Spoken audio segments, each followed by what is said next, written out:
आज जैसा कि 14 फरवरी का दिन है, तो आज अपने वैलेंटाइन में मस्त होंगे। सीआरपीएफ के एक काफिले पर श्रीनगर और अनंतनाग के बीच और करीब 70 से 75 गाड़ियां थी, उन पर फायरिंग तक करी। हालांकि भारत ने बदला ले लिया। जय श्री राम गाइस, आप सभी को और एक नई वीडियो में आपका स्वागत है। जैसा कि आपने थंबनेल और टाइटल देख लिया होगा, तो आज की जो वीडियो रहने वाली है तो वो कोई व्लॉग या कोई घूमने की नहीं रहेगी। आज जैसा कि 14 फरवरी का दिन है, तो आज अपने वैलेंटाइन में मस्त होंगे, पर हम इस दिन को यानी कि 14 फरवरी को ब्लैक डे के रूप में मनाएंगे और अपने शहीद हुए फौजी भाइयों को याद करेंगे। पुलवामा आतंकी हमले में शहीद हुए हिंदुस्तान के वीर सपूतों को कोटि कोटि नमन एवं श्रद्धांजलि। हर सपूत को कोटि कोटि नमन, जिन्होंने देश की सुरक्षा और अखंडता के लिए अपने प्राणों का बलिदान दिया। भारत के वीर शहीदों को कोटि कोटि श्रद्धांजलि एवं नमन। सबसे पहले आते हैं हम अपने टॉपिक पर। सबसे पहला सवाल यही आता है कि पुलवामा अटैक कब हुआ है।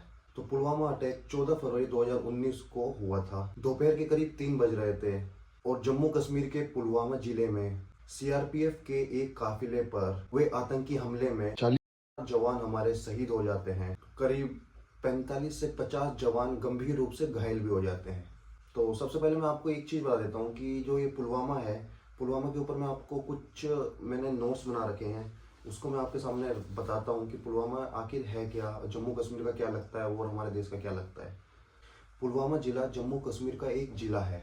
यह जिला 1979 में अनंतनाग जिले की तहसीलों पुलवामा, शोपिया और त्राल को अलग अलग करके बनाया गया था। पुलवामा जिले का मुख्यालय पुलवामा कस्बा ही है। यह जिला कश्मीर घाटी के श्रीनगर और अनंतनाग के बीच राष्ट्रीय राजमार्ग 44 पर स्थित है। और एक और चीज है पुलवामा के ऊपर कि पुलवामा जिले को धान का कटोरा भी कहा जाता है। तो ये थी कुछ पुलवामा जिले के ऊपर की बातें। अब आते हैं हम अपने मेन टॉपिक पर। दूसरा सवाल ये आता है कि ये हमला कब हुआ था। ये हमला श्रीनगर जम्मू हाईवे पर हुआ था। घाटी को और रास्तों से जोड़ने वाली एकमात्र सड़क थी। जो ये सड़क थी, ये घाटी को और मेन रास्ते को जोड़ने वाली एकमात्र सड़क थी।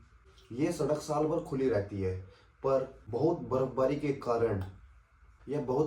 की वजह से इसको एक हफ्ते के लिए बंद रख दिया था। इस सड़क को एक हफ्ते के लिए बहुत बर्फबारी हो गई थी, उस वजह से इसको एक हफ्ते के लिए बंद कर दिया गया था। और 13 फरवरी 2019 को ही ये रास्ता खुला था। उसके बाद सीआरपीएफ के काफिले में करीब 3 बटालियन के 2500 जवान और करीब 70 से 75 गाड़ियां थी, जो पुलवामा जिले के अवंतीपुरा इलाके से गुजर रही थी। और तभी एक कार काफिले के पास आती है, एक काफिले की गाड़ी से टकरा जाती है और एक आईईडी ब्लास्ट होता है। आईईडी की फुल फॉर्म बता देता हूँ, इम्प्रोवाइज्ड एक्सप्लोसिव डिवाइस।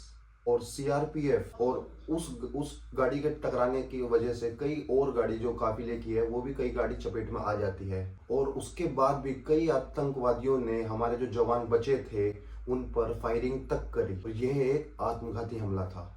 अब आपके मन में ये भी सवाल होगा कि वह गाड़ी कौन चला रहा था और वह व्यक्ति था कौन।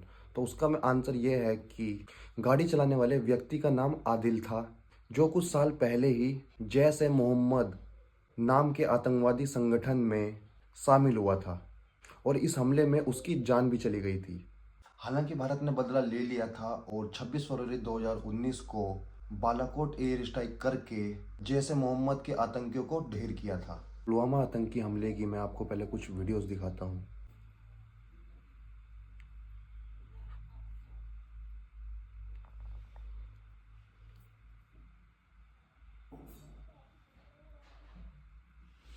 ये ऐसे ये वाली जो गाड़ी है ये जाती है, ये काफिला आ रहा होता है इधर से।